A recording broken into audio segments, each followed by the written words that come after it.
சென்னை எண்ணூரில் வாயு கசிவால் பாதிக்கப்பட்ட 36 பேரும் நலமுடன் இருப்பதாக சுகாதாரத்துறை செயலாளர் ககன்தீப் சிங் பேடி தெரிவித்திருக்கிறார். நியூஸ் 18க்கு அவர் இந்த தகவலை தெரிவித்திருக்கிறார்.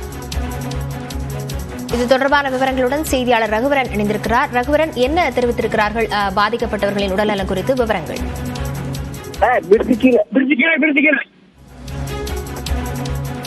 அதாவது எண்ணூர் பகுதியில் அமோனியா வாயு கசிவு நேற்று இரவு ஏற்பட்டது. திடீரென்று ஏற்பட்ட இந்த வாயு கசிவின் காரணமாக பாத்தீங்கன்னா ஏராளமானோருக்கு மூச்சு திணறல் மற்றும் கண் எரிச்சல், வாந்தி போன்ற பாதிப்புகள் ஏற்பட்டது. இதில் குழந்தைகள், முதியவர்கள், பெண்கள் என்று பலர் பாதிக்கப்பட்டிருக்கிறார்கள்.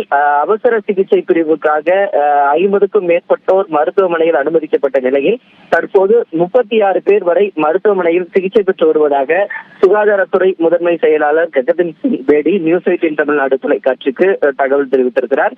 அதில் 30 பேர் இங்கு இருக்கக்கூடிய ஒரு தனியார் மருத்துவமனையிலும் 6 பேருக்கு அரசு ஸ்டான்லி மருத்துவமனையிலும் சிகிச்சை அளிக்கப்பட்டு வருவதாக தெரிவித்திருக்கிறார்.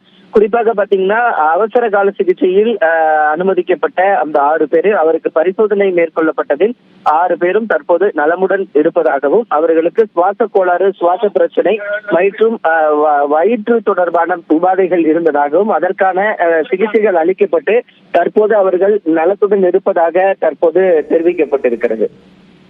விவரங்களுக்கு நன்றி ரகுவரன்.